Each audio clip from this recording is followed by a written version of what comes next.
प्रिय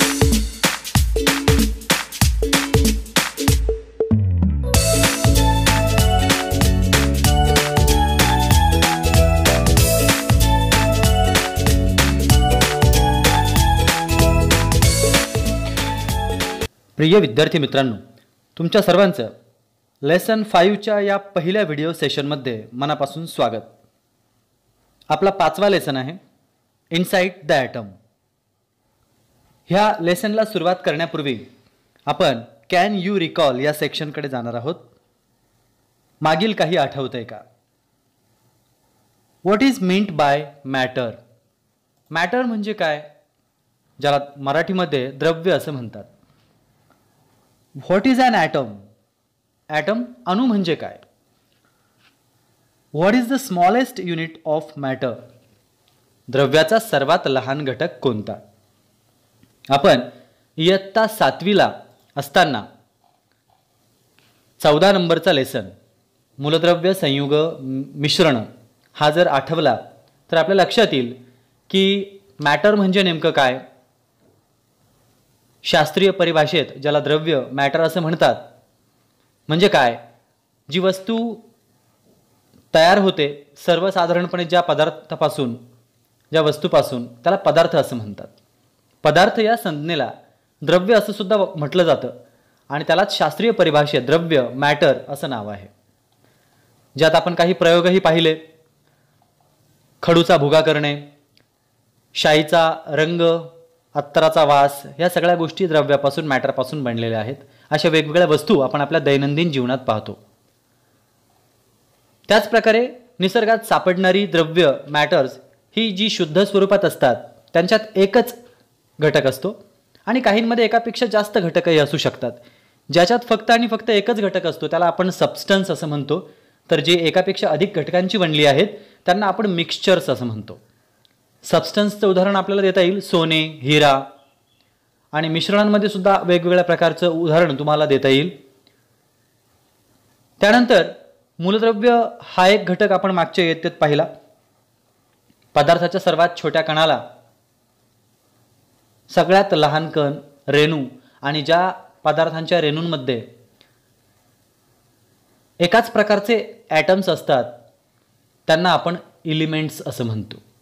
एकाच प्रकारचे अणू, आणि अणूंचा गुणधर्म ते डोळ्यांना दिसत नाहीत, त्याचे विघटन करून वेगळा पदार्थ मिळत नाही। कोट्यवधी अणू जर एकत्र आले तर त्यांचं आकारमान आपल्या डोळ्याला दिसेल इतपत थोडंसं मोठं होऊ शकतं। त्यांचं वस्तुमान आणि आकारमान वेगळं वेगळं असतं प्रत्येक एलिमेंटमधल्या ॲटमचं।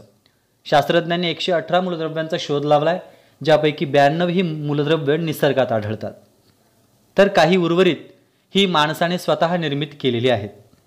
सुरुवात करणार आहोत आपण आजच्या लेसनला इनसाइड द ॲटम म्हणजेच अणूचे अंतरंग। We have seen that matter is made up of molecules.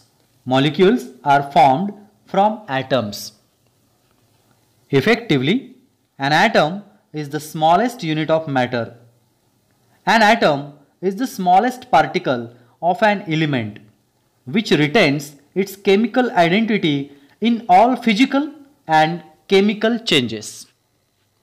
आपण आत्तापर्यंत पाहिलंय की मॅटर्स हे मॉलिक्यूल पासून बनलेले आहेत। द्रव्य हे मॉलिक्यूलचे, रेणूंचे बनलेत, रेणू अणूंपासून बनलेत, म्हणजेच द्रव्य रेणूंचे, रेणू अणूंचे, तर अणू हा सगळ्यात लहान भाग आहे ज्याचा परत भाग होणार नाही।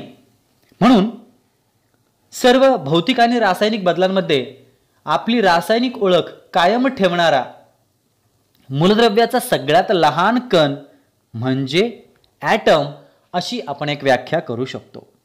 काय करू शकतो आपण व्याख्या? An atom is the smallest particle of an element which retains its chemical identity in all the physical and chemical changes. इथपर्यंत ॲटमची व्याख्या पाहिली आपण, an atom पासून चेंजेस पर्यंत।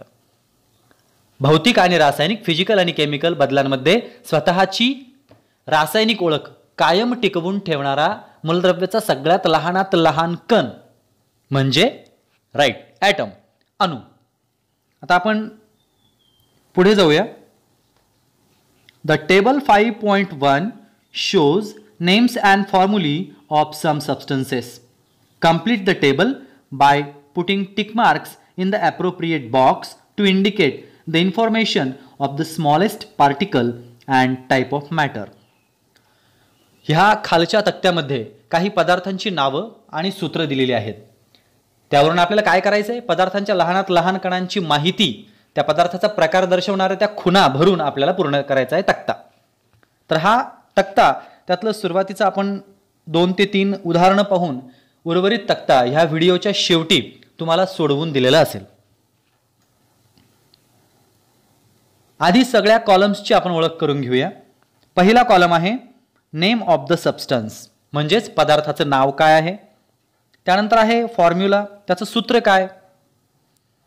त्यानंतर हा एक कॉलम आणि त्याचे सब कॉलम.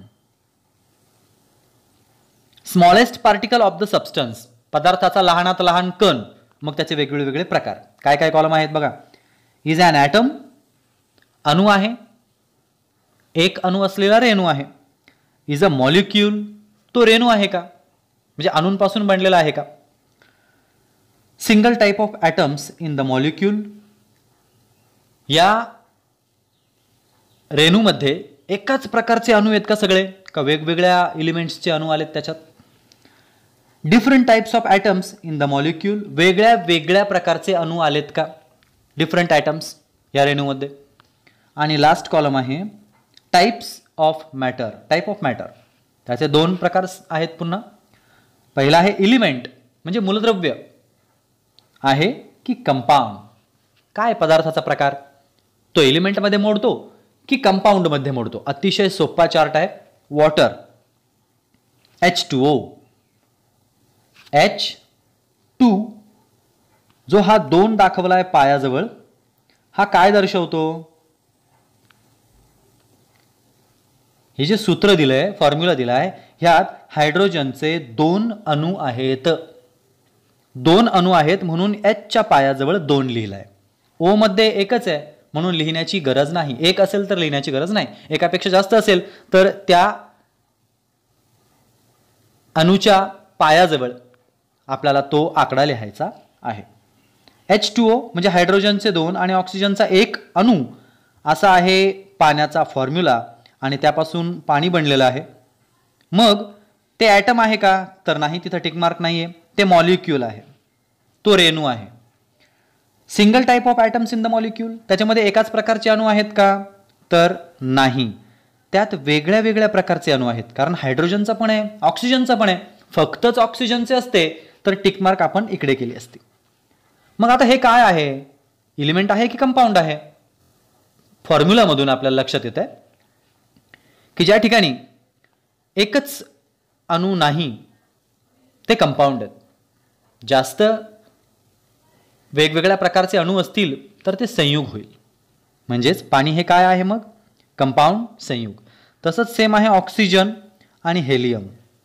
आणि बाकीचे जे उरलेले आहेत, hydrogen, ammonia, nitrogen, methane, argon, neon, chlorine, यांचा हा चार्ट तुम्हाला या व्हिडिओच्या लास्ट मी तुमच्यासाठी सोडवून दिलेला आहे, तो बघा. आता आपण पुढे जातोय. We have learnt in the earlier standard that the smallest particles of the most of the substances are molecules. The molecules of a few substances contain only one atom. Molecules are formed by chemical of combination of atoms. From this, we understand that the smallest particle of an element taking part in chemical combination is an atom.